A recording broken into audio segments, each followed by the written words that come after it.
We focus on history, culture, religion, art, social, and philosophy of Nusantara. Here, in the presence of Nusantara, we were made to be forgotten about the goodness of ourselves. Because negativity seems to be more interesting for us. Now, I'm Sutoyo Raharto and friends, assist you, to remind you, to awaken you that we still can find the gems of Nusantara. They are the great sights of Nusantara.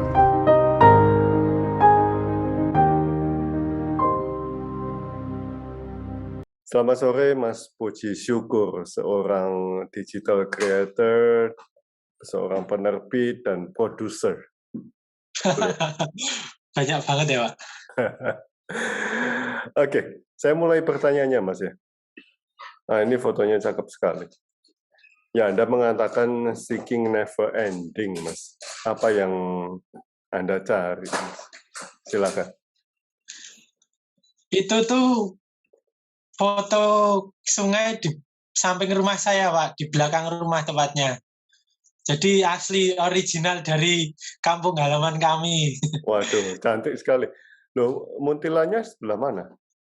Muntilannya udah paling pojok selatan. Kalau motoran bablas itu jungkel sampai Sungai Progo. Itu Sungai Progo, pertemuan 3 sungai itu, Pak.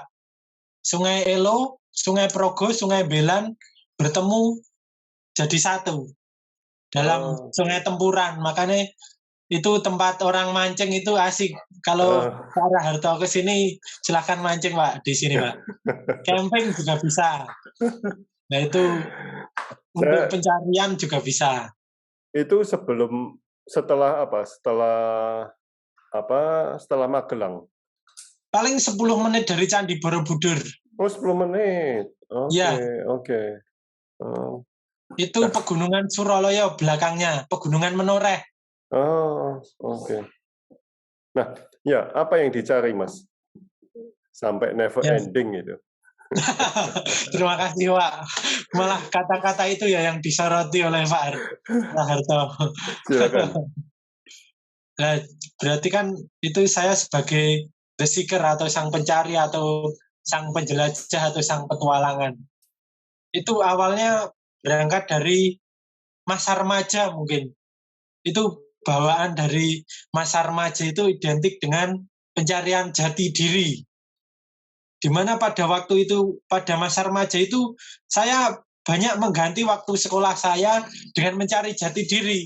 Baik itu di terminal, saya kan termasuk di sekolah yang notabene bagus lah, di sekolah di Muntilan. Tapi saya malah sering membolos sekolah, berteman dengan musisi jalanan, pengamen, dengan anak-anak punk, terus berteman dengan ya penghuni-penghuni terminal, pasar manuk, pasar burung, itu saya suka bersosial dengan mereka. Nah, untuk pencarian jati diri itu bahkan saya sering ke Gunung Merapi untuk ikut festival atau event-event kebudayaan di sana. Sejak SMP sering nginep di Pegunungan Merapi itu bukan untuk mencari alam ya, tapi culture-nya, mencari masyarakatnya, senang dengan penduduk atau citizen di sana. Nah, itu terus di Pegunungan Merapi, terus di Candi Borobudur itu kalau saya nggak masuk sekolah mungkin terlambat itu, saya belokkan ke Candi Borobudur untuk mengenal mahakarya nenek moyang. Itu malah ilmu atau pelajaran yang lebih yang adiluhung lah. Nah, itu saya manfaatkan ke situ. Bahkan pada usia SMA itu saya udah mengenal seniman budayawan di Magelang, udah terjun di komunitas menulis keduraya, udah kenal pelukis, sudah kenal teman-teman seniman atau pemerhati anak di Magelang itu. Itu yang pertama mungkin tentang pencarian jati diri. Artinya tidak sekedar mencari, tapi di situ saya memperoleh banyak hal baru. Jadi tidak hanya mencari, tapi juga memperoleh hal-hal yang baru yang saya dapatkan. Terus Nah, yang kedua, udah mendapatkan, Mas, udah menemukan. ya, saya dituntut untuk menggali terus potensi diri, Pak. Apa kekayaan dari dalam diri, kekayaan yang tak terlihat tentunya yang metafisik itu, resource untuk kita suplai, untuk kita kasihkan ke orang lain. Misalkan energi kebahagiaan, kita punya tangan, bisa membantu orang, kita punya senyuman, bisa untuk membahagiakan orang. Nah itu potensi-potensi diri itu, bahkan kita bisa mencari, ini masih temanya mencari itu, mencari potensi desa. Misalkan ada porang di pereng-pereng atau lereng-lereng sini itu, banyak sekali porang, Pak. Saya sering menanamnya itu. Porang-porang itu kan sekarang bernilai jual ekspor ya. Nah itu di lereng-lereng desa saya banyak itu. Potensi desa, terus potensi masyarakat, apa kita kembangkan. Prakteknya saya pernah membuka taman baca masyarakat di kampung ya. Apa yang dibutuhkan oleh desa ini? Oh, masyarakat atau anak-anak yang terpelajar, yang terdidik. Saya dan anak-anak pemuda lainnya tentunya itu mengenalkan anak-anak kecil itu ke dunia sawah. Karena besok kalau udah dewasa kan mereka hidup dengan sawah, hidup dengan sungai. Yang awalnya anak-anak kecil itu takut ke sungai itu, sekarang jadi berani, bahkan rumah kedua, bahkan tidak mau pulang ke rumah, maunya berenang di sungai itu. Di taman baca malah diajak untuk mengenal alam. Terus dari taman baca itu kita membaca potensi alam yang ada di kampung halaman itu apa itu. Yaitu kita mengolah pertemuan 3 sungai itu menjadi kampung wisata, Pak Raharto. Jadi Taman baca itu masih sampai sekarang, Mas? Masih udah terkoneksi dengan apa itu, Kemeninfo juga tiap semesternya ngirimi buku ke sini, terus dengan Pustaka Bergerak, dengan Forum Taman Baca Magelang, terus terkoneksi juga dengan Perpusnas. Perpusnas itu pernah ngirimi 500 buku lebih judul buku ke kampung kami. Wow. Nah, Anda berarti lebih ke kegiatan sosial setelah itu ya? Iya, selain intelektual, sininya bekerja, tangannya, kakinya juga melangkah dan bergerak, Pak Raharto. Oke, nah ini selanjutnya, Mas. Aku sadar perlunya meniti jalan ini pelan-pelan agar tidak merusak pembatas jalan, meluaskan kapasitas diri agar wadah cukup menampung ilmu yang masuk. Nah, aku pun diingatkan sahabatku untuk muncul dan ingat posting. Nah, Mas, ilmu apa yang paling berharga yang sudah Anda tampung, Mas? Silakan. Oh ya, itu foto di kafe Simbok Lembah Menoreh. Itu di kafe sahabat saya. Nah, ilmu yang paling berharga yang penting itu malah ilmu yang tidak diajarkan di sekolah. Malah itu yang penting untuk kehidupan kita, yaitu life skill atau soft skill. Misalkan kita untuk bekerja, untuk mencari uang atau entrepreneurship, itu malah tidak diajarkan di sekolah. Malah sejak kecil kita diajari untuk menjadi buruh atau karyawan yang siap bekerja di pabrik. Jadi kita tidak pernah menjadi insan merdeka yang mana insan merdeka itu bisa memilih opsi-opsi yang diinginkannya itu. Kita bisa menempatkan diri kita di mana itu. Harusnya seperti itu. Sekolah mengajari kita memanajerial diri, pintar-pintar mengemas diri agar kita diterima orang lain. Nah, misalkan soft skill menulis. Dengan menulis kita bisa mengkritisi dengan santun, misalkan. mengkritisi kebijakan. Dengan bicara kita bisa membela yang lemah, terus dengan apalagi ya, bicara, terus dengan beraksi nyata kita bisa mengentaskan kaum duafa misalkan. Misal dengan kesenian, keterampilan kita bisa menghibur orang. Nah, itu kan salah satu keterampilan. Nah, justru itu yang nggak diajarin di sekolah ya. Iya. Oke. Oke, filosofi dalang dan wayang yaitu setiap kita adalah wayang dari drama atau sinetron dunia. Nah, setiap kita adalah dalang bagi manajemen diri kita sendiri. Nah, Mas, ini pertama kali saya mendengar sebetulnya. Kita adalah dalang bagi kita sendiri. Nah, bagaimana Anda manage dalang di luar dan di dalam diri Anda, Mas? Silakan. Tentunya sebagai wayang kita harus melakoni peran kita sebijak-bijaknya ya, Pak Raharto ya. Yaitu yang pertama kita harus menghidupi kehidupan atau menjaga kehidupan ini biar tetap harmonis, biar tetap dinamis dan mencintai kehidupan.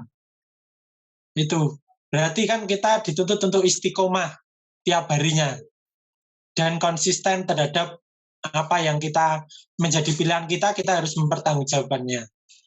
Wayang dalang bagi diri kita sendiri, kita harus bisa memproduksi wacana-wacana misalkan kesenian, kebudayaan, atau memproduksi teks, melahirkan pemikiran baru yang mana itu bisa menjadi alternatif bagi kehidupan setelah kita, atau bagi kehidupan orang lain, bagi yang kita lemparkan teks itu.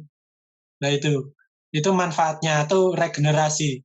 Regenerasi tidak hanya wujudnya fisik atau melahirkan anak, tapi regenerasi pemikiran itu bisa. Ya, sehingga pesan-pesan yang tersampaikan dari satu zaman ke zaman lain itu ada estafet keluhuran atau kebijaksanaan yang kita sampaikan. Kelak jika saya sudah tidak ada, keluhuran itu masih ada di bumi ini itu.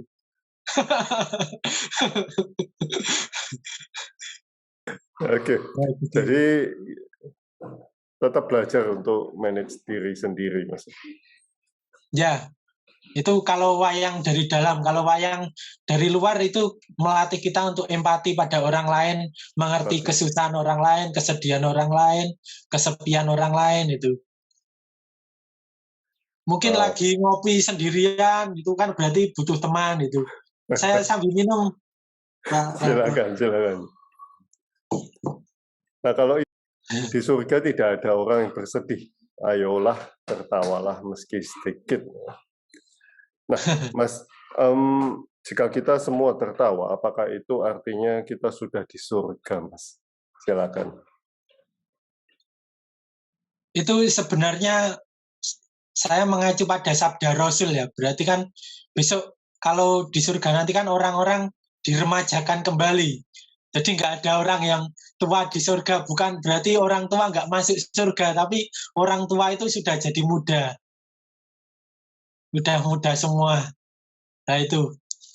Berarti di sini saya hanya mengajak teman-teman itu untuk mengisi pikiran kita itu dengan keindahan, dengan hal-hal yang positif seperti surgawi, bayangan gambaran kita dengan surga, sehingga hidup kita pun akan menjadi indah itu. Yang kedua mungkin ya kita bisa mewujudkan miniatur surga itu di bumi ini. Itu yang kita bisa wujudkan dengan keluhuran dan kebijaksanaan tadi. Itu, Pak Raharto. Oke. Mewujudkan miniatur surga. Malah tambah lagi prosa baru ya. Oke. Nah, ini tulisan Anda ya? Ya. Oke. Jalan buta, tak seorang pun yang sudah dulu menjamahnya.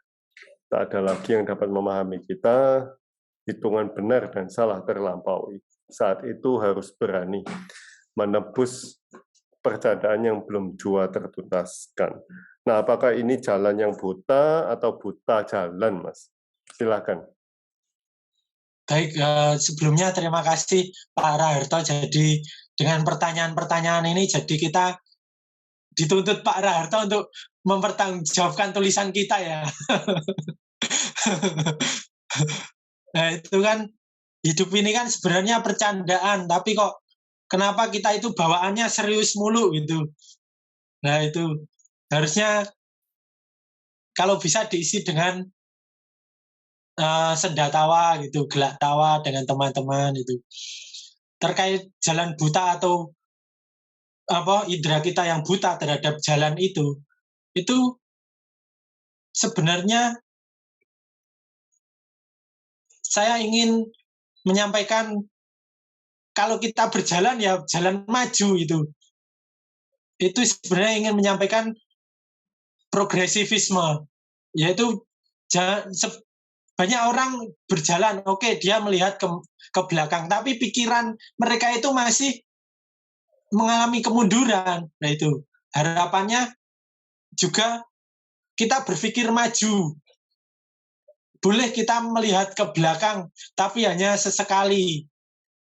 Lah, ke depan kita perbanyak proyeksi-proyeksi futuris kita, proyeksi masa depan kita untuk membangun generasi. Jadi yang saya bicarakan ini, kalau bisa tidak hanya menyangkut hidup kita atau nasib keluarga kita, tapi generasi bangsa kita ke depan. Nah itu, supaya menjadi generasi bangsa yang gemilang. Nah itu, dan kita juga dituntut untuk melakoninya di hari ini. Hari ini kita berupaya apa untuk mewujudkan masa depan itu yang nyata dengan tangan kita. Nah itu. Nah, Mas, untuk taman baca Anda ada berapa siswa di sana, Mas? Kalau yang remaja itu kami sering kumpul malam itu musyawarah itu wedang kopi itu habis 20 gelas lebih. Berarti yang hadir 20-an lebih tiap malamnya. Kalau anak-anaknya 30-40 anak itu sering saya ajak sepeda-sepedaan ke Candi Borobudur, ke Candi Pawon, ke Candi Mendut, itu ke rumah Bapak Sony Eloprogo, itu tiap minggunya. Nah, apakah sudah berapa tahun ini? 4 tahun. Dan aktivitasnya rutin? Lebih ke natural. Oh, oke. Nah, kegiatannya apa saja? Selain sepedaan, dibawa ke sungai, membaca, lalu apa lagi? Bermain alat-alat tradisional. Permainan tradisional itu, Pak Raharto. Oh, bagus ya. Apa lagi, Mas? Yang belum, yang anak-anak sudah mengumpulkan, yaitu puisi, tulisannya itu sering dikumpulkan ke kami, kemudian kita editorial bersama, tinggal diterbitkan, tapi belum jadi-jadi. Wow, kegiatannya variatif ya berarti ya? Ya. Paling kecil umur berapa, Mas? TK atau playgroup itu udah bisa bernyanyi bersama kami. Nah, Mas, apakah ini dikembangkan di satu kampung atau kampung-kampung lain juga dikembangkan, Mas? Kami terhubung dengan titik-titik taman baca di Magelang, Pak. Bahkan dari Jawa Timur itu ada Badala Nusantara, itu sering menghubungi kami untuk mengadakan event bersama. Dengan forum Taman Baca Semagelang itu kami sering mengadakan satu kegiatan bersama seperti pelatihan hidroponik, itu sering. Wah, menarik sekali ya. Nanti kalau mau terhubung dengan Bali, Pak, saya kenalkan juga teman saya yang di Bali. Terima kasih Pak. Ya. Langsung tips. Wildan Pringgo, kalau tahu. Ya Pak? Oh enggak. Beda kalau ini teman saya lebih fokus ke melukis malah. Oh ya. Ya, melukis dan yang satunya taman baca, kegiatan pendidikan begitu. Di tempat yang berbeda, orang yang berbeda. Begitu. Ya Pak. Baik, terima kasih Pak Darto. Iya. Jakarta juga ada. Jakarta, Malang juga ada. Banyak sekali yang sekarang mengembangkan hal seperti ini. Ya Pak, dari titik di kampung kita justru dari narasi-narasi kecil itu kita malah yang kita selamatkan, yang kita pentingkan daripada narasi besar kenegaraan, misal carut-marutnya perpolitikan negara itu kita cuekan, kita acuhkan, kita lebih memilih ke ramah tamahan kampung, itu yang isu yang kita besarkan saja. Itu mungkin karena itu yang perlu kita jaga, kita lestarikan, dan kita selamatkan dari generasi ke generasi. Salatiga juga ada, Mas. Salatiga. Iya. Ya, juga ada taman apa ya? Mereka ngomongnya ya seni juga sih. Anak-anak kampung juga. Ya. Bisa dihubungkan semua ini sebetulnya. Iya Pak, jadi seru nanti Pak, jadi festival bareng. Oke, terima kasih Mas atas waktunya. Kita berjumpa di Magelang, Mas Puji. Ya, besok monggo Pinara Pak Raharto atau Magelang, kami undang. Oke. Di kampung halaman kami yang sederhana ini. Ada Festival 5 Gunung itu juga di Magelang kan ya? Iya, saya juga sering nginep di festivalnya. Oke. Sebagai penonton tapi kalau saya sebagai panitianya yang festival yang 5 gunung kan orang dewasanya punya